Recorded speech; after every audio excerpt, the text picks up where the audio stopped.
तो देखो अभी 23 जुलाई को सुप्रीम कोर्ट में जो भी हियरिंग हुई लंच तक, वो मैं तुम्हें बताने वाला हूं। तो स्टार्टिंग में बहुत ज्यादा इंटरेस्टिंग कुछ भी नहीं हुआ, पर बाद में बहुत सारी इंटरेस्टिंग चीजें हुई। जो सीबीआई की रिपोर्ट है वो हमें पता चली कि एग्जैक्टली चीजें कैसे क्या हुई है ना। तो देखो स्टार्टिंग इस तरह से हुई है कि जो रीनीट के लॉयर थे उन्होंने स्टार्टिंग में कहा कि भैया कुछ जगह पे रॉन्ग लैंग्वेज में भी पेपर दिया गया था, तो उसके कारण क्या हुआ, मतलब मान लो हिंदी वालों को इंग्लिश का दे दिया, इंग्लिश वालों को हिंदी का दे दिया, कुछ गलत लैंग्वेज में दिया गया था पेपर, ठीक है। तो उसके क्या हुआ, एनटीए ने ये चीज 4:30 PM पे रियलाइज कर ली कि कुछ सेंटर पे गलत लैंग्वेज में पेपर गया है, तो फिर उनको 4:30 PM पे नया पेपर दिया गया, ठीक है, और उनको फिर 3 घंटे 20 मिनट और दिए गए। तो मतलब इन बच्चों के पास 2.5 घंटे तक गलत पेपर रहा था और फिर 3 घंटे 20 मिनट इनको सही पेपर सॉल्व करने के लिए मिला, ठीक है। तो अब इसमें बात ये कि 2.5 घंटे में भी यार तुम्हें, अगर मान लो तुम हिंदी मीडियम के, तुम्हें इंग्लिश मीडियम का पेपर मिल जाए, किसी और लैंग्वेज का भी मिल जाए, फिजिक्स केमिस्ट्री बायो में बहुत सारी चीजें तुम पेपर देख के 2.5 घंटे में सॉल्व कर सकते हो यार। बहुत सारी चीजें सीधे फिगर वगैरह से पता चल जाती हैं। तो एक अनफेयर एडवांटेज है, पर सीजीआई ने इस पर ज्यादा ध्यान दिया नहीं, ठीक है। अब उसके बाद एनटीए ने जो जो बातें बोली बताओ, 1-1.5 घंटे तक तो एनटीए बस ये बताता रहा कि पूरा डेटा नॉर्मल है, डेटा में कोई भी एबनॉर्मेलिटी नहीं है, और इसमें उन्होंने बहुत सारा डेटा मैनिपुलेशन करा, मतलब सिलेक्टिव चीजें दिखाई जिससे उनका पॉइंट प्रूव हो रहा था, जो कि हर एक पार्टी कोर्ट में करती है, ठीक है। अब इसके बाद देखो एनटीए ने बोला जो विंडो रीओपन हुई थी है ना बीच में एकदम से, और फिर बच्चों ने अपने सेंटर चेंज करे थे या न्यू रजिस्ट्रेशन हुए थे, उसके रिगार्डिंग अपना एक्सप्लेनेशन दिया कि 40,000 स्टूडेंट चेंज देयर सेंटर, ठीक है, 14,000 बच्चों ने चेंज करा था, और उन्होंने कहा कि ये जो चेंज इन सेंटर है it is spread through out nation, मतलब हर जगह, मतलब ऐसा नहीं है कि 14,000 बच्चे कोई एक जगह गए हो, तो इसका मतलब है कोई भी एबनॉर्मेलिटी नहीं है डेटा में। पर इसमें बहुत बड़ा क्वेश्चन है कि this is a clear data manipulation. हो सकता है 14,000 में से 13,000 students are spread all over India, पर कुछ हजार बच्चे एक पर्टिकुलर सेंटर पे गए हो, या फिर 1000 में से मान लो 250 बच्चे कुछ इंडिया के 4 पर्टिकुलर सेंटर में गए हो। तो आपको डेटा अगर सही एनालाइज करना है तो उसमें यह देखना चाहिए क्या किसी पर्टिकुलर सेंटर पे इन 14,000 में से बहुत सारे बच्चे पहुंचे हैं क्या, पर उसका कोई डेटा भी हमारे पास नहीं है, और ये वाला डेटा तो पब्लिक करा भी नहीं गया है, ठीक है। फिर कैनरा बैंक का बताया गया कि ये 12 सेंटर पे वो पेपर गया था, उस पर हुआ, पर वो कोई ज्यादा मैटर करता नहीं है, ठीक है। अब यहां पे सबसे इंटरेस्टिंग चीज है वो यहां पे हुई है जब सीबीआई ने बताई जो चीजें, ठीक है, सीबीआई की जो रिपोर्ट है और पटना की पुलिस की और फिर ईओयू की जो रिपोर्ट थी उसमें फाइनल अब ये पता चल रहा है। तो देखो सबसे पहले बताया गया कि ओएसिस बैंक में 12 सॉल्वर बिठा के रखे गए थे, ठीक है, और उनके पास कोई भी फोन नहीं था, है ना, ये एनटीए के लॉयर ने कहा है, कौशिक जी ने, मतलब ये इसलिए कि पता ये पेपर और वाइड स्प्रेड, मतलब पेपर को मोबाइल के थ्रू पूरे इंडिया में नहीं फैलाया गया, ये प्रूव करने के लिए कि भैया इन सॉल्वर्स के पास कोई भी फोन नहीं थे, इनको हर एक सॉल्वर को 25-25 क्वेश्चन सॉल्व करने थे और दे देना था, ठीक है।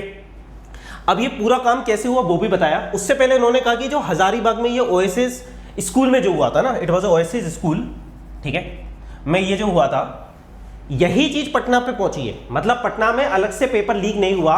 उनका कहना है, जो कि सीबीआई का भी है ना, कि जो ये जो था हजारीबाग में एक बंदा गया, यहाँ पे सारे लोग मिले हुए थे, हजारीबाग में पूरा प्लान पे में हुआ था, यहाँ तक कि सेंटर कोऑर्डिनेटर और सिटी सुपरिंटेंडेंट भी मिले हुए थे इसमें, है ना, ठीक है।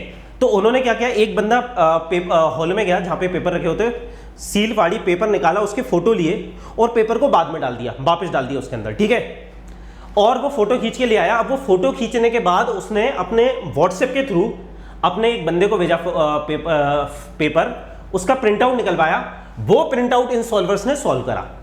अब फिर उसके जो सॉल्व्ड पेपर था उसका फिर से फोटो खींचा, और वो फोटो अब 4 जगह भेजा गया, एक तो 2 लोकेशन हजारीबाग में है और 2 लोकेशन पटना में, ये भी व्हाट्सएप के थ्रू भेजा गया है, ठीक है, ये भी व्हाट्सएप के थ्रू भेजा गया है। तो ये हुआ है 2 लोकेशन हजारीबाग में थी और 2 लोकेशन पटना में थी, पहले 1 लोकेशन बोला था, फिर 2 लोकेशन बोला उन्होंने, ठीक है। अब ये करने के लिए बैकडोर को ओपन रखा गया था, ये भी बताया, मतलब पूरा क्राइम कैसे हुआ वो बताया, है ना। तो जो हॉल था सबके सामने फ्रंट डोर बंद था जिसके अंदर पेपर थे, और बैक डोर से बंदा गया फोटो खींच के लेके आ गया ना। और ऐसा क्यों कर पाया, क्योंकि जो सेंटर कोऑर्डिनेटर था वो भी इस पूरे में मिला हुआ था, और ये सारे लोग अरेस्टेड है, ठीक है, और इन सब की रिपोर्ट वगैरह भी उनके पास, ठीक है। और अब इसमें जज साहब ने कहा भाई कि आप ये बोल रहे हो कि भाई पेपर सिर्फ ये पटना में 2 जगह भेजा गया व्हाट्सएप से, हो सकता है पूरे ऑल ओवर इंडिया भेजा गया हो पेपर, ठीक है। तो इसमें एनटीए के लॉयर का कहना था कि वो ऐसा क्यों करेंगे, उनके पास ऐसा कोई मोटिव नहीं है, क्योंकि इससे उनके फंसने के चांसेस बढ़ जाएंगे, और दूसरा they are doing it to earn the money, तो वो 4 सेंटर पे करके अच्छा खासा पैसा कमा रहे हैं, है ना। पर इस पे कहा कि भाई ये तो ठीक है, एक आपका आर्ग्यूमेंट है, तो इस पे सीजीआई ने कहा कि आप ये बताओ आपके पास कोई फॉरेंसिक रिपोर्ट है जो एक्यूजर है जिसने फोटो खींचे, जिसने पूरे क्राइम करे, उनके मोबाइल की आप फॉरेंसिक रिपोर्ट निकलवाओ और पता करो कि भाई व्हाट्सएप से या फिर किसी और मीडियम से जो सॉल्व्ड पेपर की सॉफ्ट कॉपी थी उसको कहाँ कहाँ भेजा गया है ना, उसको कहाँ कहाँ इन लोगों ने सेंड किया है, आप ये पता करके बताइए। ठीक है, तो अभी तक उसकी कोई भी फॉरेंसिक डेटा नहीं है क्योंकि जो एक्यूजर्स थे उन्होंने अपने फोन डिस्ट्रॉय कर दिए।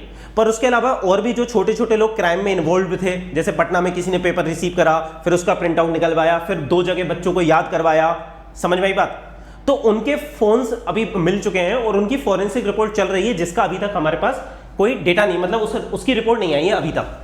ठीक है, तो ये था। अब ये उनको पता कैसे चला कि भैया जो हजारीबाग में हुआ वो पटना से लिंक्ड है। तो इसका कहना है कि देखो पटना में जो पेपर मिला था, जो जला हुआ पेपर मिला था बिहार पुलिस को, उस पर हर एक पेपर पे एक कोड होता है, यूनिकोड, हमको भी पता है ना। ठीक है, हर एक पेपर का एक यूनिकोड होता है जिससे लिंक ओएमआर होती है, और पेपर और ओएमआर साथ में आते हैं, हम सबको पता है। ठीक है, तो उनका कहना है कि उस पर जो कोड था, उस जले हुए पेपर के हर पेज पे एक कोड था। ठीक है, तो वो कोड हजारीबाग के सेंटर का था। तो ये सीबीआई वाले ओएसएस स्कूल गए, वहां पे उन्होंने पता करा कि भैया ये किसका है, ये पेपर किस स्टूडेंट को दिया गया था।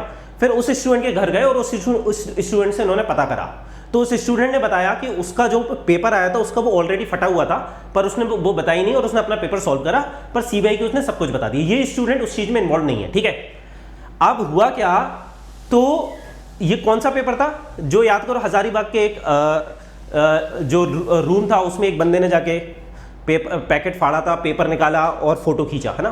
तो उसने क्या करा था, पेपर का फोटो खींच के वापस उसको रख दिया था और लाइटर से जला के पैक कर दिया था। ठीक है, ये पेपर उस लड़की के पास गया था फिर। ठीक है, तो इस पेपर में कोई दिक्कत नहीं थी, पर इस पेपर का फिर प्रिंट आउट पटना पहुंचा था। इस पेपर को सॉल्व करवाया सॉल्वर से, फिर से सॉफ्ट कॉपी ली व्हाट्सएप से, और फिर व्हाट्सएप से उसको पटना भेजा गया और पटना में फिर इसका प्रिंट आउट निकलवा के याद करवाएगा और फिर उसको जलाया गया। तो ये जला हुआ पेपर पुलिस को मिला था। तो इनका कहना है कि पटना में अलग से कोई भी क्राइम नहीं हुआ है, हजारीबाग से ही पटना पहुंचा है। तो इसमें अब जजेस जो सबसे महत्वपूर्ण चीज ये जानना चाह रहे हैं, जिस पर डिपेंड करेगा रीनीट होगा या नहीं होगा, क्या हम ये किसी तरह से प्रूव कर सकते हैं कि ये जो पेपर भेजा गया है सिर्फ इन 4 सेंटर पे ही भेजा गया था सॉफ्ट कॉपी के थ्रू, है ना। 2 व्हाट्सएप और 2 जगह 2 सेंटर 2 लोकेशन हजारीबाग में और 2 लोकेशन पटना में। क्या ये चांसेस नहीं कि ये थ्रू आउट इंडिया फैल गया हो? तो अब रीनीट होगा नहीं होगा वो इस पे ही डिपेंड करेगा। अगर ये स्प्रेड थ्रू आउट है, ये प्रूव हो जाता है, या फिर इसके चांसेस ज्यादा है, तो रीनीट फिर पूरे इंडिया में होगा, नहीं तो फिर इन कुछ लोकेशन पे ही करा दिया जाएगा। अब क्या होगा ये अब हमें 2 PM पे पता चलेगा, उसके लिए नई स्ट्रीमिंग हमने लगवा दी है, यहीं पे हम देखेंगे क्या होगा। बहुत हाई चांसेस है आज फाइनल वर्डिक्ट आ जाए। ठीक है।